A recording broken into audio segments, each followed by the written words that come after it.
नमस्ते दोस्तों, आप लोग का स्वागत है हमारे यूट्यूब चैनल पर। आज भी लेकर आ गए ज़बरदस्त गवर्नमेंट जॉब जो इसमें निकाली गई है, एम्स से निकाली गई हुई, आंध्र प्रदेश से आई हुई है। तो सबसे पहले हम बता देते कि ये जो आई हुई है एम्स में एलडीसी बहुत सारी पोस्ट अभी group A, group B, group C करके आई हुई है। मतलब एलडीसी स्टेनो का हो गया, पर्सनल असिस्टेंट का हो गया, लाइब्रेरी का भी हो गया, सब क्या आई हुई है वैकेंसी। हम सब पर अब बात करते हैं, सबको अच्छी तरह से आपको समझाते हैं, कहीं कोई कन्फ्यूजन रहने वाला नहीं है। आपको शुरुआत से बताएंगे आपका स्टार्ट डेट क्या है, लास्ट डेट क्या रहेगी, फ़ी क्या रहेगी, इसकी सैलरी क्या आपकी रहने वाली है, एग्ज़ाम पैटर्न, सिलेबस क्या रहेगा, आपका एग्ज़ाम सेंटर कहाँ जाने वाला है, सब कुछ जो है आपको हम समझाने वाले हैं। कहीं कोई कन्फ्यूजन नहीं रहेगा। यदि कुछ रहे तो आप कमेंट जरूर करेंगे। तो इसी बात पे चलिए शुरुआत करते हैं। सबसे पहले बात कर लेते हैं कि इसका जो है एम्स का मतलब जानते ही हो कि all India institute of medical science में होता है, जो आंध्र प्रदेश से आई हुई है। उसमें group A, group B, group C की पोस्ट है, लेकिन हम जो है यहाँ आपको सिर्फ ग्रुप सी के बारे में बताएंगे।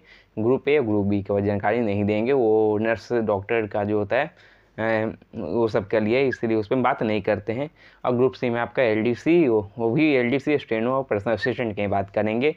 तो जिसमें कि आपका ज़्यादातर एलडीसी की बात करते हैं, क्योंकि इसमें स्टेनो और पर्सनल असिस्टेंट का एक ही सीट है और यहाँ एलडीसी में 5 सीट रखी गई है, तो इसीलिए एलडीसी पे यहाँ आ जाते हैं। ठीक है, और सबका एग्जाम पैटर्न सब एक ही है, इसीलिए टेंशन लेना नहीं है। शॉर्ट हैंड जिनको आता है वो स्टेनो के लिए अप्लाई कर लेंगे, आपको कुछ जानकारी दे देते हैं। लेकिन सबसे पहले स्टार्ट डेट की बात कर लेते हैं। तो यहाँ स्टार्ट डेट आपका 8 अक्टूबर से है और लास्ट डेट यहाँ 8 सितंबर रखी गई है। और टोटल सीट सब मिलाकर group A, group B, group C मिलाकर यहाँ 93 सीट रखी गई है। ठीक है, जिसमें कि एलडीसी के लिए 5 सीट है, 4 यूआर के लिए, एक जो आपका एसए के लिए, इसलिए 5 हो गया आपका। फी यहाँ जनरल ओबीसी डब्ल्यूएस वालों के लिए 1500 रखी गई है और वही एससी एसटी वालों के लिए 1000 फी रखी गई है।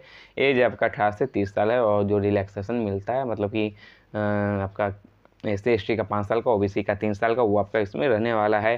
क्वालिफिकेशन 12th पास मांगा जा रहा है एलडीसी के लिए, लेकिन जो पर्सनल असिस्टेंट के लिए अप्लाई करेंगे वो उनको ग्रेजुएशन आना चाहिए और स्टेनो वालों के लिए 12th पास होना चाहिए। तो यहाँ जानकारी दे देते हैं कि स्किल की बात कर लेते हैं। पीटी बाद में बताएंगे रिटेन का।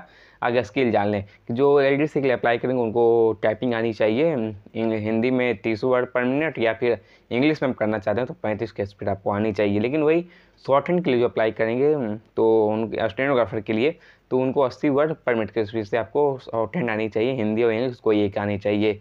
जिसका ट्रांसक्रिप्शन के लिए टाइम दिया जाएगा, इंग्लिश के लिए 50 मिनट और हिंदी के लिए 65 मिनट आपको टाइम दिया जाएगा। मतलब जो एसएससी का है वो भी यही रहने वाला है। लेकिन जो पर्सनल असिस्टेंट के लिए अप्लाई करेंगे उसमें बस 100 की स्पीड होनी चाहिए, 100 वर्ड पर मिनट की स्पीड पे आपको आनी चाहिए।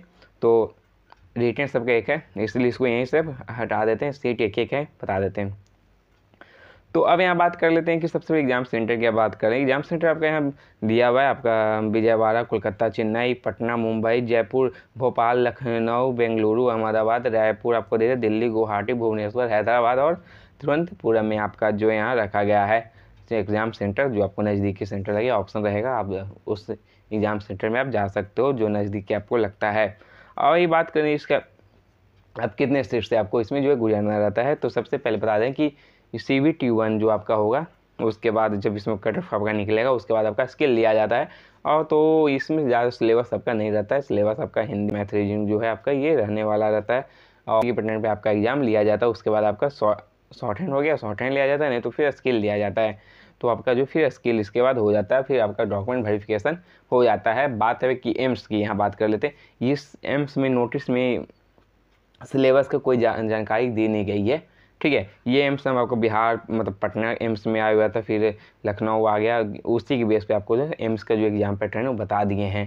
सिलेबस आपका सिर्फ स्किल बताया है, सिलेबस रिटन का बताया नहीं है। तो हर एम्स का जो एग्ज़ाम होता है सबका ऐसा ही होता है। सिलेबस आपका मैथ रहता है, रीजनिंग, इंग्लिश भी रहता है, जीके सब रहता है। इसमें 5 सब्जेक्ट आपके हो गए और कंप्यूटर भी आपके कुछ जोड़ दिए जाते हैं।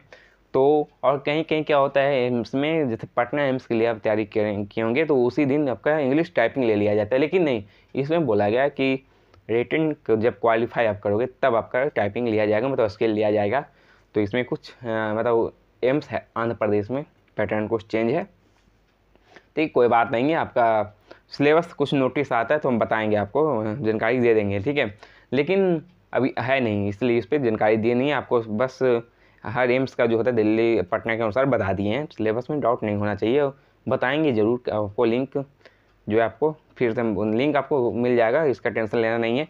लेकिन अब सैलरी की बात कर लेते हैं। तो सैलरी की यहाँ बात जो है ज़बरदस्त रहती है। कम से कम सैलरी आपकी स्टार्ट थी 30,000 से सैलरी जो है स्टार्ट रहती है, और 30,000 से 80,000 तक सैलरी आपकी रहने वाली है। तो ज़बरदस्त है, अप्लाई कर सकते हो। LDC की बात कर रहे हैं।